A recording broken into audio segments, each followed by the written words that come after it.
Hello, everyone. My name is Thom Brooks. I'm the Dean of Durham Law School and Professor of Law and Government.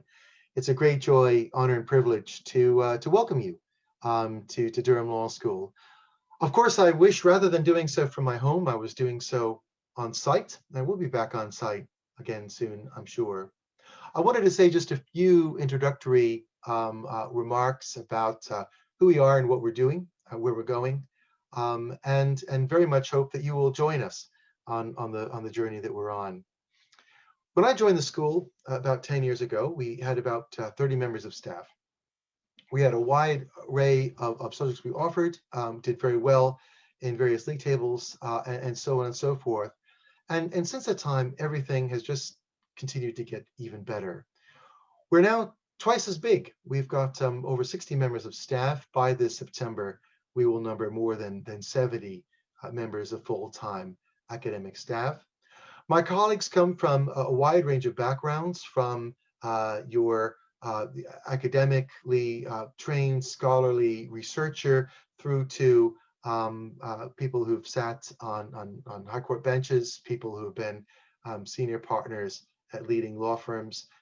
Colleagues are solicitors, barristers, academics, all, both, none, so on and so forth. So all these things together, which is a really exciting and diverse mix of people that come together to do teaching and do research activity. The modules we offer have diversified as our staffing has diversified. One of the ways in which that's happened is that as we've doubled our staffing, we've put more on human rights, more on constitutional law, more on EU law, international law. We've grown a lot in commercial and corporate law, massive area of interest for a lot of our students, and also for employability. We've got some terrific links with top commercial and corporate firms all over the world. We've also have a solid group on medical law and growing into an area we call bio law, looking into energy and environmental law as well. In doing this growth, not only have we kind of expanded our offerings and deepened our work in those kind of core areas that we've had, we've expanded into new terrain. So we've made appointments in environmental, as I've noted. We've gone into other areas in commercial, such as tax and revenue law as well. Pensions law is another area we do on constitutional and public law issues. We now do a lot more on parliament and law and legislatures, an area of increasing interest for a lot of students as well. International law, delivering both public and private international law as well. We do so in a global context, a global environment. We're in a global legal world. My accent is not local. We students will come to grips and understand various colleagues from the United States, from China and elsewhere, because we think it's important in getting the highest quality UK law degree, that what that is exposing students to other systems as well, because that is what helps open the doors to the full range of opportunities that before you make as many options for you as you proceed through your degree and beyond. One of those things that we've done is we've created the largest center for Chinese law and policy outside of Asia, and that's been kind of a great thing for supporting a lot of international students who are interested in that area, whether or not they come from East Asia. But it's been also particularly excellent for people right here, because the top firms here in the UK, the top legal work, isn't only kind of focusing on stuff happening here, but also things happening in other jurisdictions. And that's a very big door unlocked through activity like that.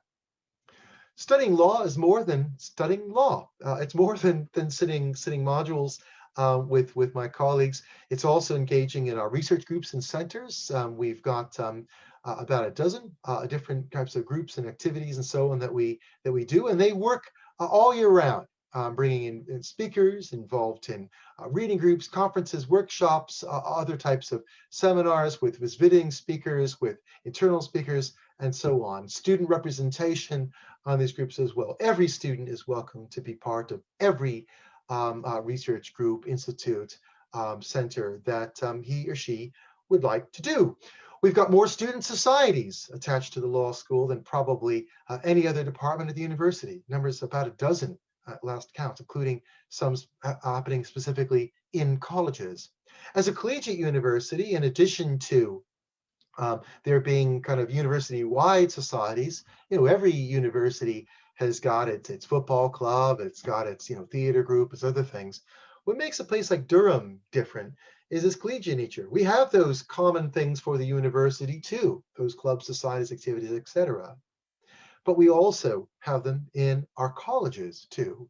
There's far more activities. There's several thousand actually, student societies, clubs, and groups that are happening. So if you're looking to become involved in something and don't know quite what, there will be every option, every opportunity available to you at Durham to take part in this.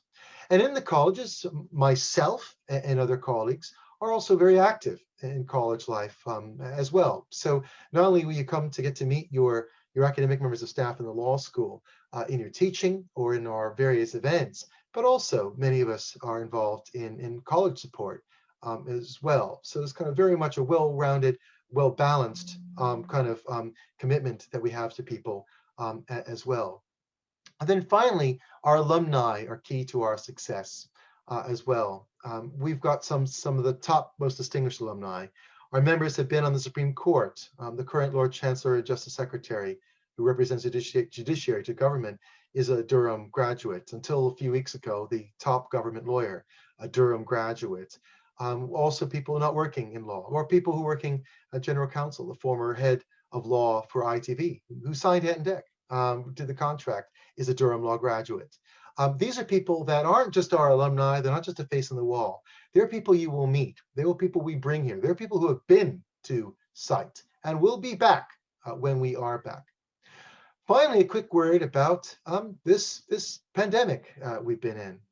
We have been doing face-to-face teaching when that was allowed before a lockdown changed that. We have been doing that. We've also been making opportunity to engage remotely as well. Our full intention and plan is to be on site, on campus as much as possible, and to be back to normal as soon as possible as well. But we've also put in a number of mitigations in place, not just in terms of recording lectures like everyone else does, but we have stayed committed to our tutorial system. We've remained committed to fixed numbers in seminars. Our tutorial groups that most of our modules use in addition to a lecture have caps on 8 students there. Our seminars are typically capped around 15 for seminar only modules. Small group teaching is a core commitment that the school has. However, we have to deliver that. That is a very strong core commitment that we have and that you will get. And we've done a number of things, whether it be kind of vlogs, extra videos, in addition to kind of your standard scheduled teaching stuff. We've been pulling out the stops to deliver extra on our modules, not less, to make it as great and as strong and as good an experience as we can for you. So all I want to say is then a warm welcome. We very much hope to have you in Durham soon. That is our intention. That is our plan. But in the meantime, I hand you over to my colleagues. I hope you enjoy the rest of your time today with this tour, and I look forward, I hope, to welcoming you in due course. Thanks so much. Enjoy your day.